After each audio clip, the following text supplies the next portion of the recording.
Welcome to PCA's Constructive Thinking podcast.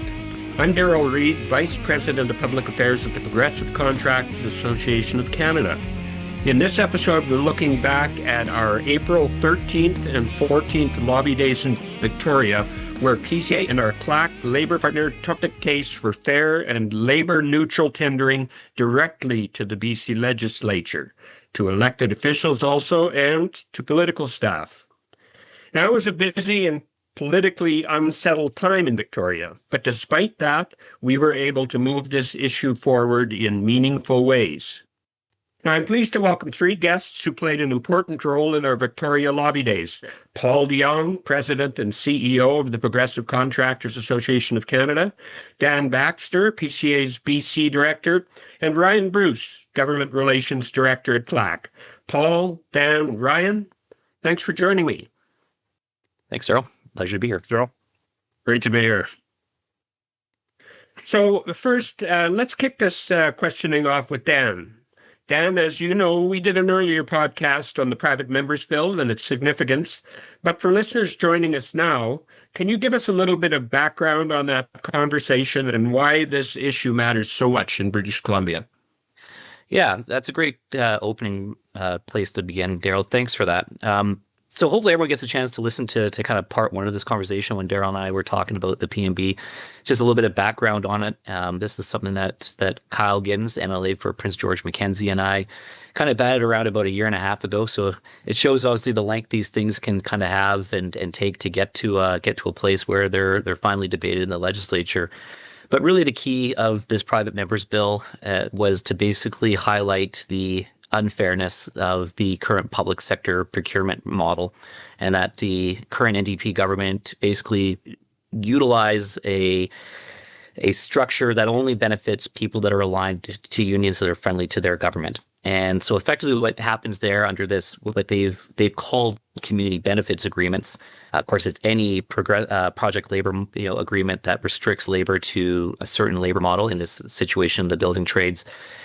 It basically cuts out lots of qualified contractors and workers, and that's obviously the crux of this. When we're looking at $13.3 billion deficits and increasing taxes, and you see infrastructure being what they've dubbed repaced, effectively just delayed or postponed or canceled altogether in some cases.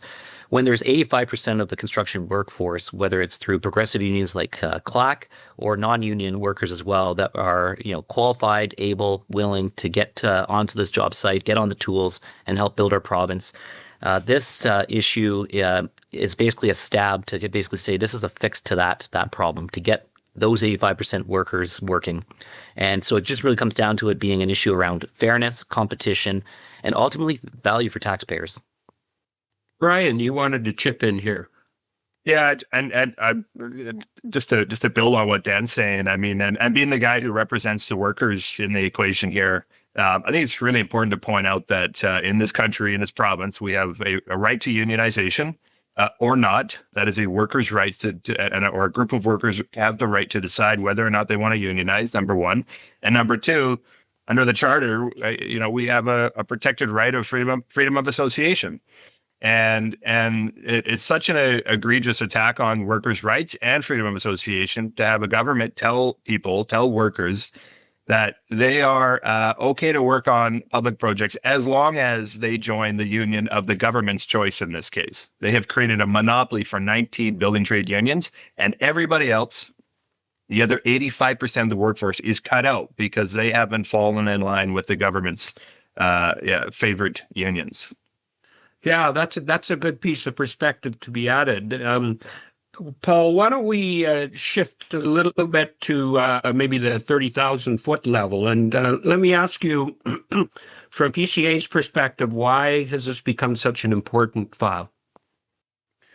Well, it's been an important file for some time now because overwhelmingly in Canada, I made this comment on the steps of the legislature and the media interaction, is that all we want to do is return to normal, which sounds kind of innocuous, but the fact is that overwhelmingly in Canada, and rightly so, construction is done, whether it's privately funded or publicly funded construction, in a fairly open manner.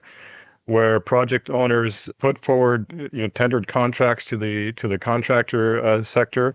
Some are non-union, some are building trades, some are CLAC, and the contractors sharpen their pencils and come forward with the best approach that will meet the needs. And that's based on cost, it's based on performance, a whole bunch of criteria. In our language, we talk about baking those things into the commercial terms. There's a bunch of ways for a project owner to ensure that certain outcomes, including sometimes social outcomes, are baked in. So that's what we call normal. What is unfortunately happening in Canada, there's a number of jurisdictions, and the BC Community Benefit Agreement jurisdiction is probably one of the most challenging and difficult one. It's been going on now since roughly 2017, 2018, so it's long in the tooth.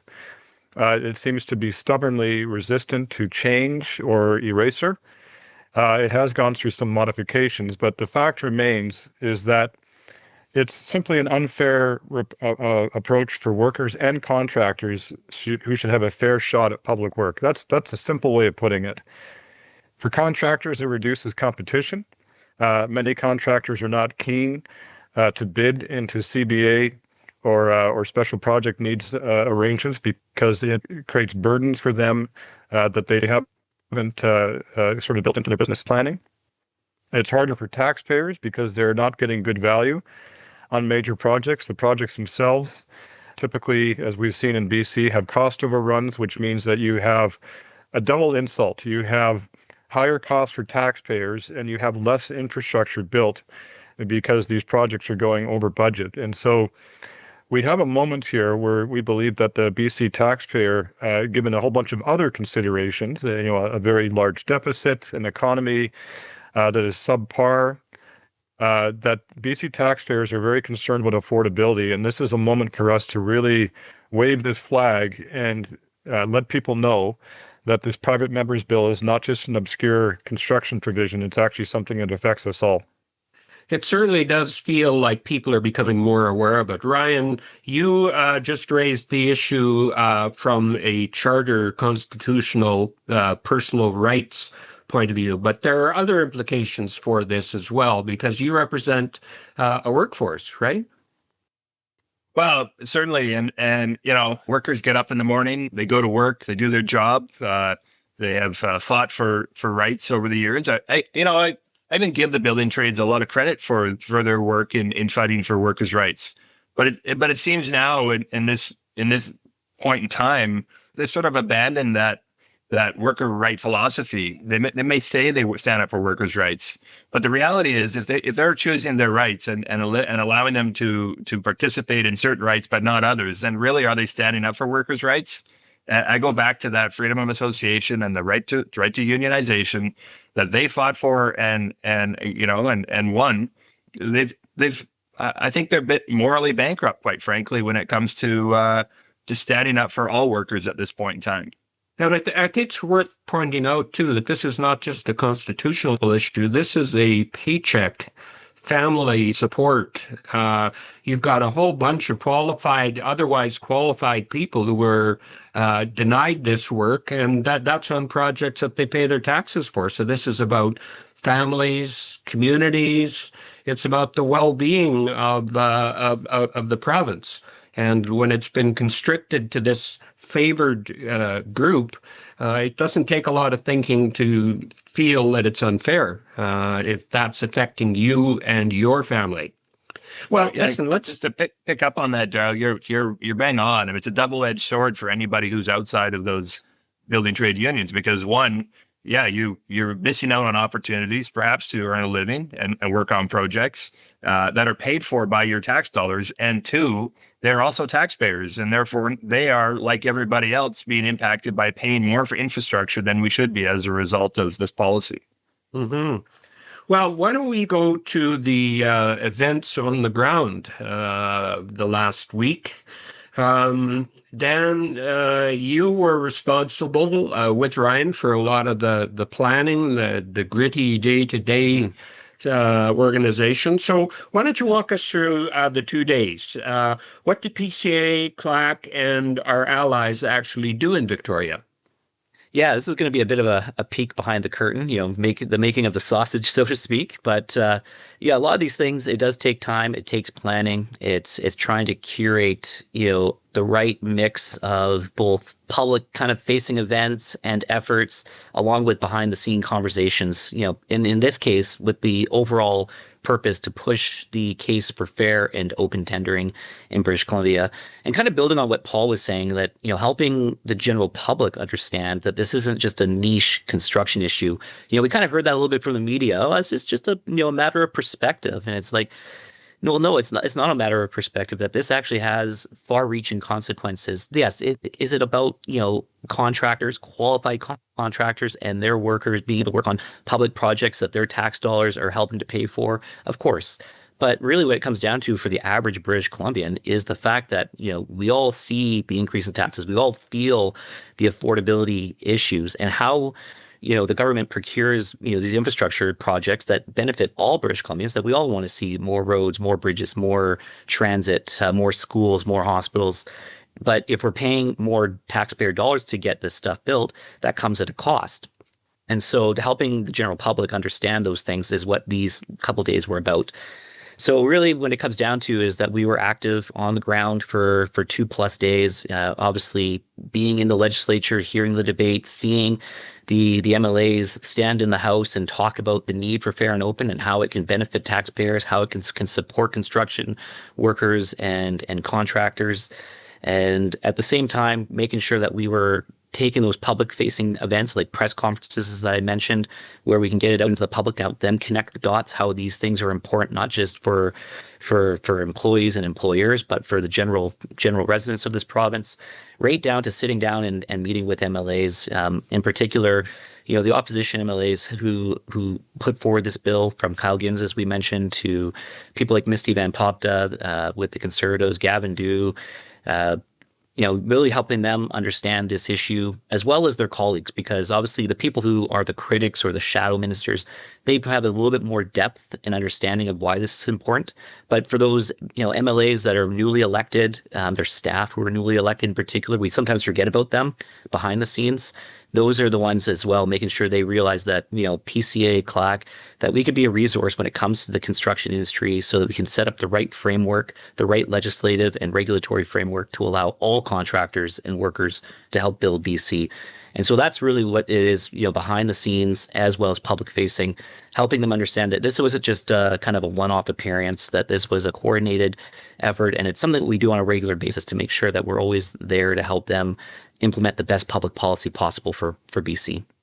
Yeah, and I know that, we're all public affairs practitioners, and we've all experienced the frustration of trying to explain what the issue is. Yeah. Infrastructure, procurement, government fiscal policy is not something that, lands on most people's breakfast tables in the morning. And so it just felt like we were able to actually get through on the understanding piece, which is actually very critical to any successful piece of legislation or political initiative. Paul, from the strategic point of view, and as president of PCA, why has this become such an important file? I think it has to do with the kind of the atmosphere that we see changing. We've kind of touched on this a few times, that, this issue's been circling around for more years than we would like. And it has really resisted the attention of the public. It's very obscure. When you're throwing around these large dollar sums of, like 100 million or several billion dollars, it becomes too abstract to really put your finger on. It's almost like the bigger the number, the more it kind of eludes the public's perception of that there's something wrong. The fact is that during our lobby days, and all of us on this call are quite familiar with the kind of the rhythm, the cadence, the atmosphere of legislatures across the land, and they can be charged. Question period is usually a moment for the parties to kind of throw law balls at each other. But this one was very notable. It was very, very electric in the chamber. You could tell that tensions were running high. It's a very live and contested issue. The NDP see that something of substance has been put forward, even though it's a private member's bill, which generally might be disregarded because it's only from one person. It's not, put forward by a party. They see this as an attack on something that they put forward. And what was very interesting is that in the question period, you never heard an NDP respondent talk about the core of the issue. Like we always talk about fair and open tendering. There's 85% of the construction workers who can't access these jobs. Their charter rights are being violated. Contractors can't compete. And you never heard a refutation, an argument against that. There were just sort of separate arguments about how wonderful this thing is and workers get paid well and it's safer workplaces and more opportunities for people. And we all agree about that as a construction industry. We're all working towards bringing more people in, better training, better safety, well-paid jobs. And so you really saw this kind of hair on fire reaction, not just from the NDP, but also from the building trades who were there physically on the Hill with placards. The placards themselves were quite strange in their wording. BC jobs should be for BC workers. Well, we agree with that. We just simply think that they should add the word all BC workers on their placard. Exactly. And I think the social media is also evidence. The building trades have been really flapping their arms on traditional and social media with radio ads and social media commentary. Again, not trying to defend the benefits of the CBA so much as defending these abstract things like, workers should get paid well and union is the way to do it. I think the overall kind of, takeaway is that fair and open tendering is getting harder and harder to ignore in BC. As we've talked about, it's been a bit of an obscure issue, but it's finally coming to kind of rest both in the political arena and the public arena for the non-union sector. And I think what we're seeing here is an appropriate evolution of not just the policy issues, but the people involved articulating them, who are saying, hey, it's not fair to have a system that rewards a few. It has to be fair for everybody. And I think that's an important, kind of a point that we've crossed in the recent past, getting away from this thing of, well, these are just unions fighting with each other, or this is just the non-union sector ganging up on the unions or vice versa. No, it's far more complex. And I think the policymakers and the public are beginning to understand what that means and the value of what that means to a really vibrant and competitive construction industry. Let's return to the broader picture. We had other stakeholders that the government has advertised CBAs as purported to benefit, and that's First Nations and Indigenous people. Ryan, we were joined by an Indigenous organization, and there was a couple of significant Indigenous spokespeople there. Dan has alluded to one of them. Maybe you could just add that element, because I know this is a particular passion to you. Yeah, I appreciate you raising that, Darrell. Beyond John Coleman, who, as Dan alluded to, was the Indigenous contractor who was ripped off of the Cowichan District Hospital project, we also had Karen Ogan. Karen Ogan is the CEO of the First Nations Natural Gas Alliance. She has been a champion, for the industry as a whole, but also for the opportunities that the natural gas industry presents and provides for Indigenous workers. She's over the years expressed frustration about the lack of meaningful outcomes in terms of employment and career opportunities for local Indigenous workers on projects. And so she joined us, and I had shared with her some time ago the issues around this policy and the implications for people like John in the public project space, which she took great exception to and said that's not right. But there are also implications that roll over into private projects, and as it relates to who Indigenous communities partner with. And so a few things to say about the goal of the CBA. And they talk about, in providing employment opportunities for underrepresented groups. Specifically, one of the groups is the Indigenous workers. That's brilliant. We're all on board with that. And I just want to say that for a line to be in a government policy and to expect that is just going to be and suddenly going to happen. Based on the work that I am doing, working closely with many of your contractors, my teammates or my colleagues across training within CLAC and other departments, the energy and the work, one is very purposeful and feels very good, but it takes relationships. It takes time building trust. It takes time developing programs and having multiple players come to the table, all willing to do and bring their best to developing programs, and not just train and get people employed, but then develop long-term careers for these Indigenous workers. And so when you're involved in that work and you're building relationships and building trust in the private sector space on private projects like, say, Trans Mountain Coastal Gas Link, wood fiber, LNG, which is just in Squamish there, just to name a few. Those relationships should be able to cross over into the public project space. Those relationships and those programs should be able to, provide meaningful opportunities on the Patella Bridge replacement that was done recently under a CBA, or the upcoming, hopefully soon, Massey Tunnel replacement. So suddenly now you're telling those nations that they can't partner with unions like CLAC, even though we've established best practices and great programs in the private sector. We can't take those relationships and work with those communities in the public sector. They are now being told by the government, you have to partner with these 19 unions.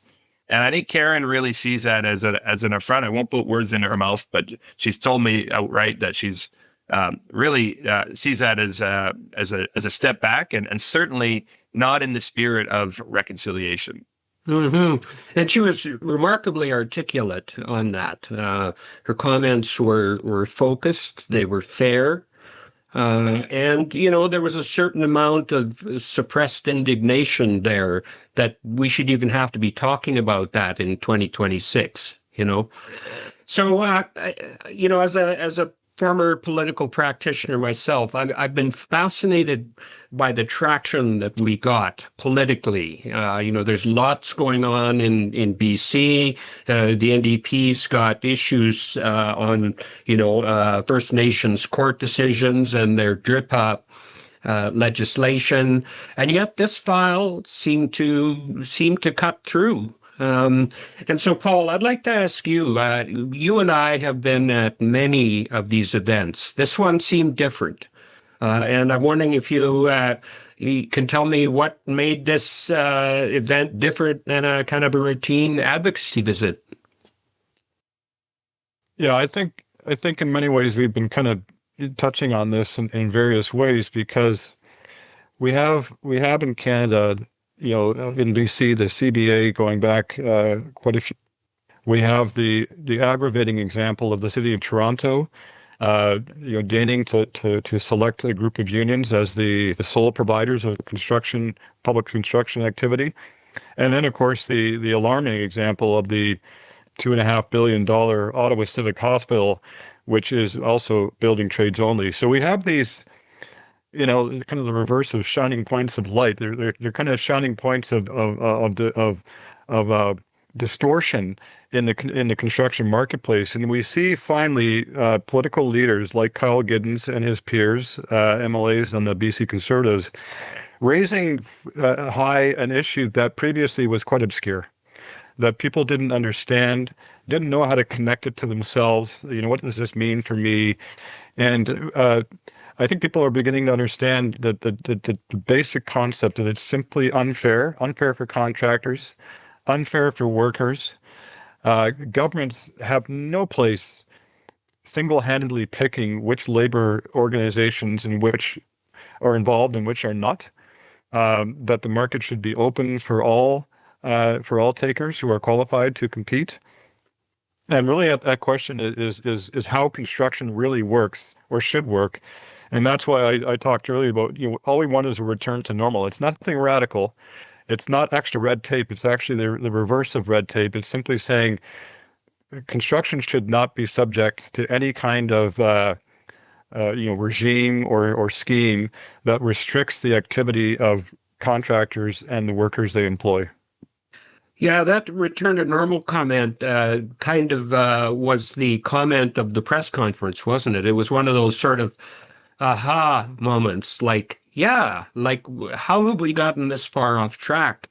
Well, as I was walking to the podium, to be honest, I was shaking my head because, our listeners may not know this, but this is not the first rodeo that we've been to, not just in Canada with different legislatures, but in BC, we have been visiting the legislature numerous times to meet with political leaders on both sides of the aisle to elevate, raise this issue. We've been on those very steps that we stood on Monday previously with a large number of CLAC members and shop stewards trying to draw attention to this. And as I walked to the podium, I just thought, my goodness, all we're trying to do is do the normal thing. Like we just want a normal construction industry. Is that so hard to imagine? And so I think the building trades and the NDP are trying to suggest that this is normal, that a kind of a sequestered, monopolized marketplace makes sense somehow. But I think when we think about monopolies and we think about protectionism, and I talked about the American stance on tariffs, I think Canadians have it up to their ears. They're sick and tired of governments, whether on our side of the border or on the other side of the border, putting their fingers into the marketplace and trying to control things. And rather than having a robust, open and fair marketplace, where contractors and their workers can really roll up their arm sleeves and say, we've got what it takes to do this job or that job, whether private or public. How can we have moved away from that? That's just not normal. The whole question of fairness, like, for people like us that have been involved in this for years, in many ways, fair just seems fair. Like normal just seems like normal, but that is not cutting through in the public, or at least has not been until recently. So, a question to you, Ryan. You come from our labor partner CLAC. You think about labor relations all the time.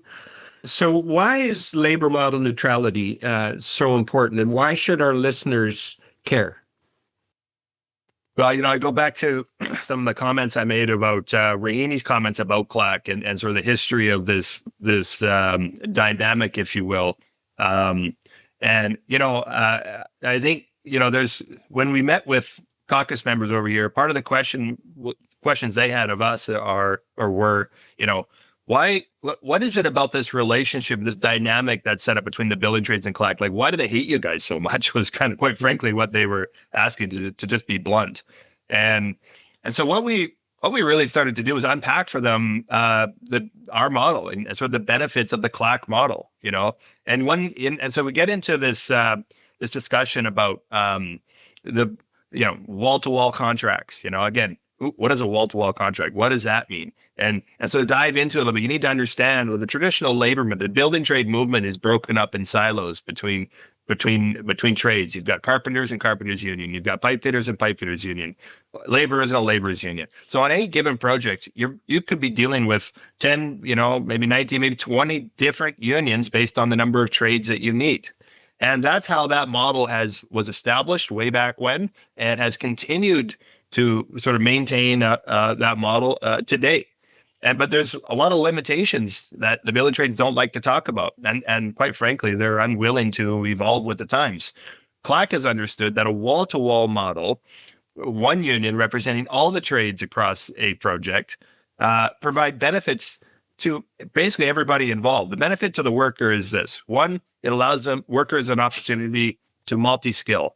You can get experience in multiple trades. You can get a skill as a carpenter, and in time, if you want to make yourself more employable and gain some experience as an electrician or maybe an operator, well, we're going to allow that, and we're going to encourage that. So that's a really good thing for the employability of an individual. Secondly, you've got for the contractors who can dispatch their workforce all working together on one project. Huge benefit there. And so there are efficiencies built into the model.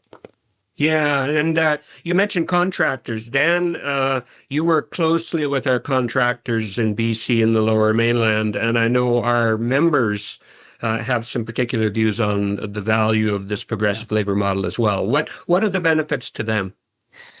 Yeah, as Ryan was starting to pick up there, these companies, these contractors, they have built their business over years. A lot of them, started as small and medium sized companies and have grown into these larger construction companies, and they've really defined and refined their business model. They figured out the secret sauce that makes it work for them. And partly this ability to manage their workflow is key. And that's one of the biggest reasons why, when they're forced outside, to basically bid on work, one, if they even do bid on it, because, when you restrict the labor flow, they just say, you know what, if we can't use the model that makes our business successful, allows us to deliver the best result, on time and, and on budget, for our client, then we don't want to bid at all, but so if they do bid, they end up being into a model that is not their normal model. So therefore, it has a bunch of inefficiencies built into it. It loses productivity. So an example that we've shared, over the course of meetings and with some of these analysts to really kind of highlight it, was an example that was given to me where there was a contractor working on a project. They did the electrical work. Another project on the go where their insulators weren't able to get off that one just yet to get onto that next project. And so in the traditional model of labor, under those silos that Ryan highlights, that would be an example where the delay kicks in. Oh, well, we got to wait for the insulators to come online. Delays lead to cost increases, and there'd be no way to really solve that problem. With that, wall-to-wall model where the contractor has the ability to work with the union like CLAC, and they were able to go back to the electricians and say, hey, if we multi-skill you, give you some skills on how to insulate, and so again, we're going to give you some more training and some more skills.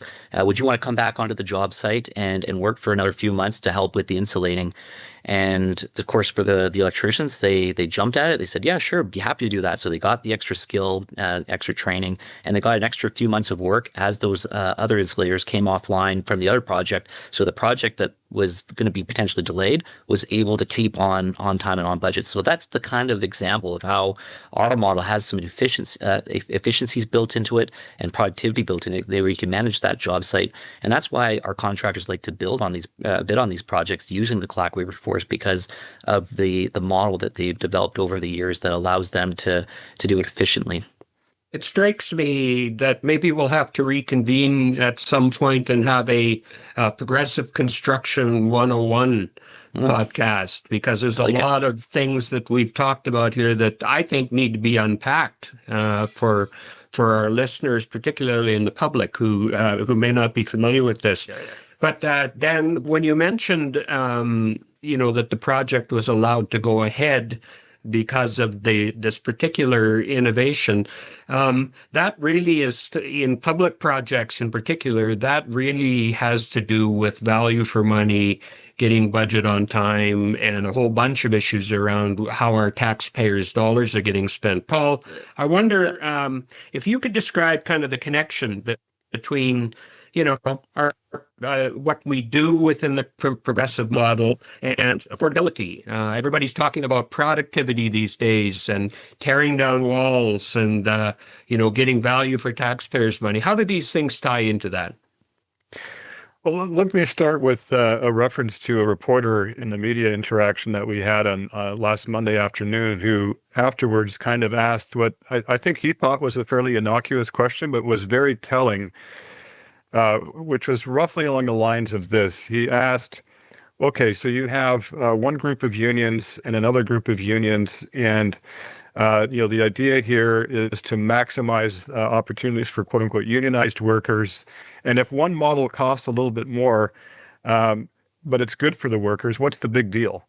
And I think that shows a rather, if I may say so, an uninformed mindset, because the reality is that any jurisdiction in Canada, and particularly BC, if you're from BC in the listening audience, you'll know that the deficit put forward by the EB government was shockingly large. It's not the only deficit in Canada, so they're not alone in this. But the problem with deficits, in any small C conservative will recognize this, is that somebody's got to pay the piper, and it's probably going to be our kids. And so the challenge here, Darrel, is that affordability is a key component, because there's really three things that happen, a kind of a trilemma, a triple dilemma, when it comes to these kind of arrangements. First of all, you have projects that cost more. One of you talked earlier about the fact that over the past 7 or 8 years, we're running like $17 billion over budget. Well, that cost has to be borne by somebody, and that's the taxpayers who are now footing that bill. That's not abstract. That's on us to carry forward, or our children. The second kind of better insult is what ends up happening is that the project either takes longer to get done, or the project gets de-scoped. I don't have any present examples of that, but that is one of the things that can happen and often happens, is that in order to slave yourself to the budget that you have, you end up taking away elements. So if anybody in the audience has traveled on the Island Highway, that project was built with the predecessor to the CBA, which was a project labor agreement with the building trades only. And in order to ensure that they didn't go over budget, they de-scoped a number of interchanges along that route, so that now you have level crossings in, I think it's Nanaimo and Cowichan and a number of other places, which drives people crazy because that's not the original scope. Yeah. And so the second threat is that you have a reduction in scope. And then the third one is the failed opportunity. If you think for a moment, and again, many of our listeners are from the construction industry, every grade school and every high school is about $50 million-ish. So every $100 million, you're losing out on the chance to build 2 high schools for British Columbians, or 2 publicly funded nursing homes. $100 million might build you an auxiliary hospital in a small center.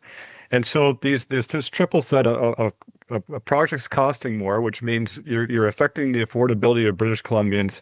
Reduced scope of projects and lost opportunity is what ends up happening to the citizens of BC. It affects their affordability, and it gives less value to the taxpayer. Indeed. Ryan, I know we managed to snag you here for a bit to talk about this, but you're on your way to the BC Ledge. And so we're going to let you go briefly here, but not without asking a question that's near and dear to your heart, I think. The unceded rights and how those are defined in the courts. They're concerned about their property values, and Indigenous issues have really come to the fore. And so why don't you just tell us, how what we're trying to do is trying to move that file forward in many ways in terms of training, fairness, and good social outcomes for the people of BC. Yeah, you're right, Darrell. The implications of what David Eby and the NDP have done regarding DRIPA and UNDRIP, are really far-fetching. They've created a lot of uncertainty. They've created a lot of, I think, fear around property rights out there. And I think it's important for people, for British Columbians, to kind of hold the government accountable. But at the same time, don't blame First Nations. They didn't create this problem. They didn't ask for this. There's been a lot of work, a lot of great negotiations that have gone, treaty processes. I think it's important to draw a distinction between what the government has done and what First Nations are actually asking for, or many First Nations are actually asking for. I am concerned that as a result of an ill-conceived bill and an ill-conceived process for introducing a bill, the government is running the risk of raising or taking us back to a time where, unfortunately, racism was part of our society, and we've been all working very hard to overcome that and get away with that. So, I think it's important for us, for CLAC, for the work we do alongside your contractors, as well as the nations that are impacted or involved in the major projects that we're working with them on. I think we continue to buckle down to keep economic reconciliation, opportunities for Indigenous workers at the forefront, and keep focus regardless of what the government is doing. I think it's incumbent upon all of us to just double down in that space and continue to provide good opportunities and careers for Indigenous workers and folks within community. Well said, Ryan, and a safe journey to the political heart, the beating heart of British Columbia politics. Dan, I wonder if we could talk a bit about the mechanics of this private member's bill. Sure. People have often said, it probably won't pass. But why don't you lay out like what the process is so that our listeners understand why we're making such a big deal about this? Yeah, private members' bills. I think Paul kind of highlighted it earlier. They come from a private MLA, an individual MLA, so it doesn't have the same weight as a government bill, and so they tend to be more open, generally more open in terms of the votes. Now, with that being said, because this issue is, as we saw, rattled the NDP and their supporters, the government, the NDP side will be very much against the legislation. So right there, after second reading closes, so it's right now it's in what's called second reading debate stage, and that's where MLAs can get up and talk to the pros and cons of the bill and why it's needed. As we saw, the Conservative side was definitely more talking about the actual policy itself and how it can help British Columbians. The NDP definitely were more just reacting to the visceral and kind of talking kind of vague concepts around fairness. But that will wrap up shortly. And then once that happens, it will go to a vote. And when that vote happens, it will likely fail because we know the NDP will not support it. At this time, we understand that the Greens are probably not going to support it. When they spoke on the bill, it was definitely kind of mixed in what they were trying to say. But it at the end of his remarks, it was clear the Greens won't support it. So that's fine. Again, what this was about for this was getting it onto the public record. And that's what it did. It got debated and a lot of great points were made. And this is really just kind of the first step. Private members' bills, they allow us to basically articulate ideas, get it out onto the public sphere. The media starts to pick up on it. These MLAs, especially on the Conservative side, opposition side, know more about the issue, and they understand how they can use this idea to solve other problems that they will probably be facing and will face when they form government at some point, because governments do change and they are what's called the government in waiting. So all those things are really positive for private members' bills to have that put forward. And of course, one day, again, the hope will be that this becomes the kind of the crown piece or a big plank in some future BC Conservative government when they form government, and in that first 100 days, they're looking to solve big ideas, big problems, and that this will be something they look back on and know from the work that we've done that this is a solution that they can put forward to start to right the ship fiscally here in BC. So that's the long-term kind of takeaway from a private member's bill that, will probably go down to defeat today. Sometimes you got to kind of get it rocking before it goes over. And that's what this private member's bill did today. Speaking as someone whose experience has been mainly in the federal arena politically, I really can't remember a debate on a private member's bill that has been as passionate and informed. So that's really a testament, I think, to the BC Conservative Caucus picking this up and to your leadership on this, Dan. So Paul, like I said before, we have been through many of these things. What's the long game? How do you see this private members bill as fitting into, the bigger picture and hopefully someday some restoration of normalcy? Well, at the risk of elevating Kyle Giddens and his peers on this topic, which I think is justified, because one of the things I think we need to observe about this private members bill is the courage that it took, the political courage. I'm going to call it the intellectual courage to put forward a matter that, as we have talked about, has been somewhat obscure in the political economy.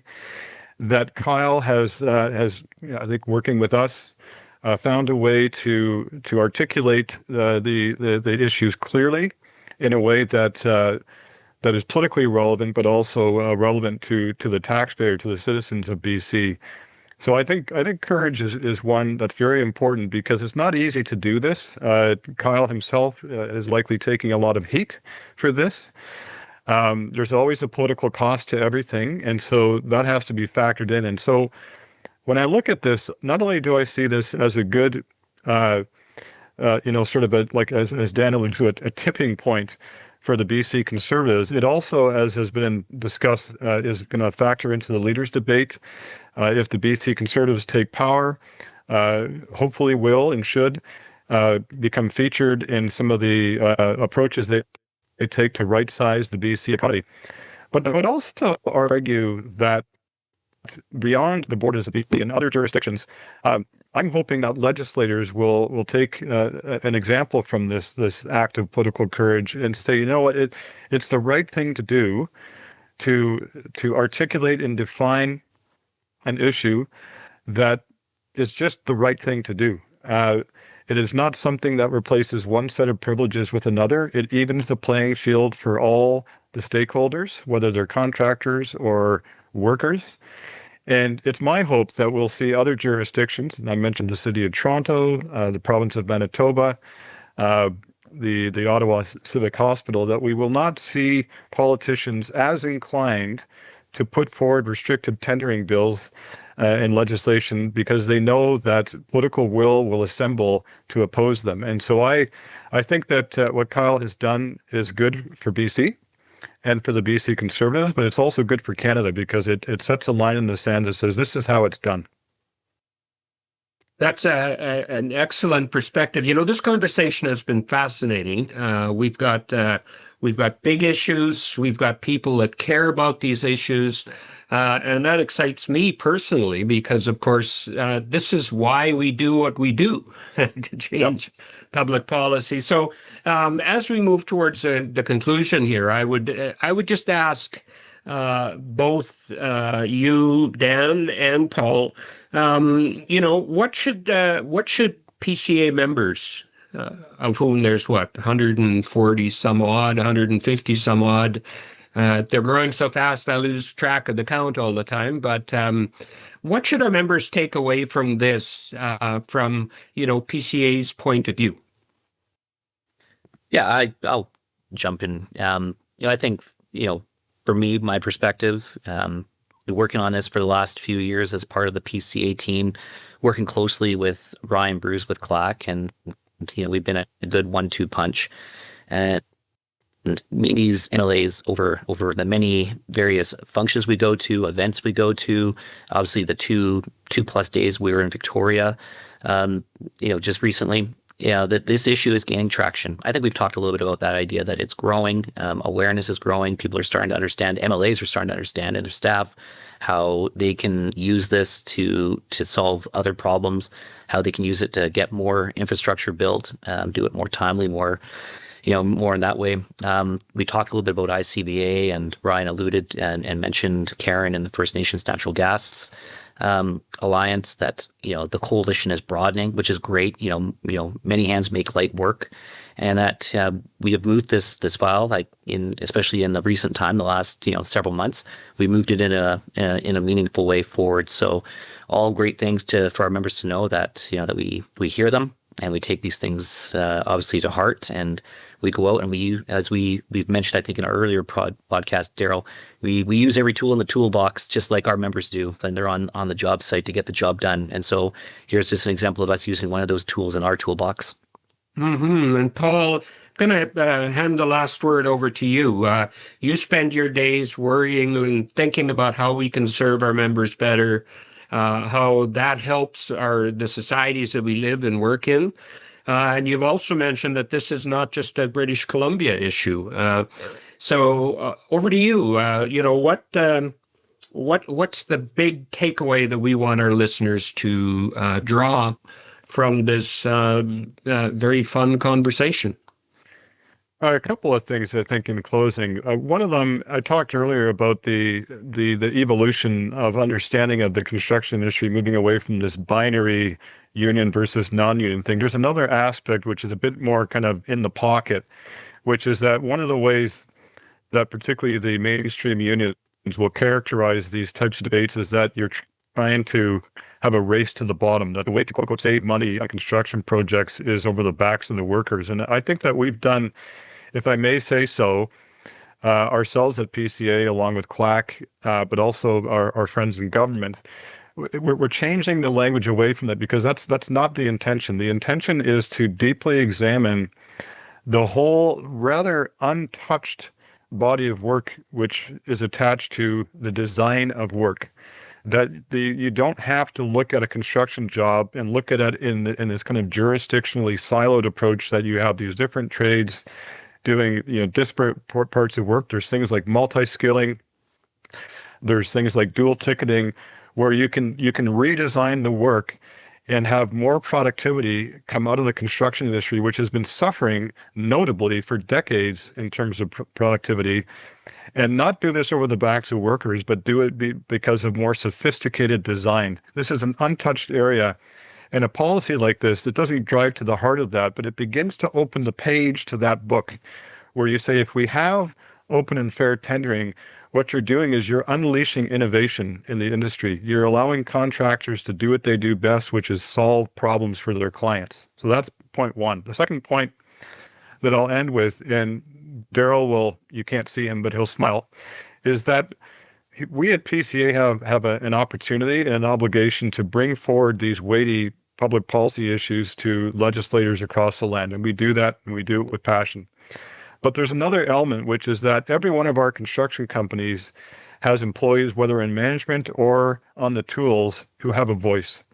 And it's very important in these moments where we're beginning to get that tipping point, we're starting to shift the needle, to activate the grassroots. Every single person who works for one of our companies is a citizen, is a voter, and has an opportunity to talk to their MLA when they knock on their door, or to send in a letter and to express their desire to say, I want to work in a province. I want to work in a country where we don't have monopolies, where we don't have systems where governments and labor organizations are teaming up to overcome the fair market forces that are otherwise brought to play. So my message to people is, tell your politicians to return things to normal, because that's what we need to have a vibrant construction market. Wow, that's a great comment. And I've been making notes during our conversation here, and for the benefit of our constructive thinking podcast listeners, I think I can boil it down to 3 or 4 points. The first one is that this issue now of fairness in construction in BC is now moving politically. People are paying attention to it. Fair and open tendering is getting more attention. It's getting more political traction and more serious discussion in British Columbia, to which all of us on this broadcast will say amen. It's about time. We've been hammering away at this for a number of years.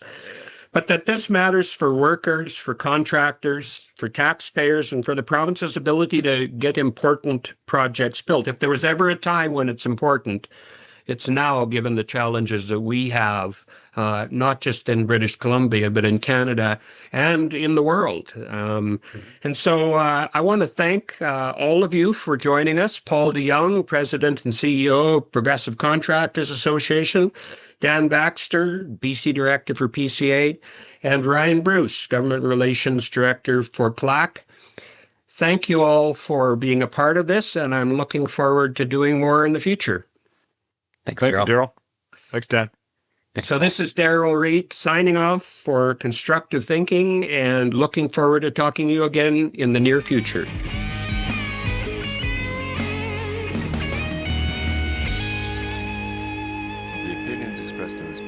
Those of the speakers and do not necessarily reflect the views or positions of any entities they represent or the program host.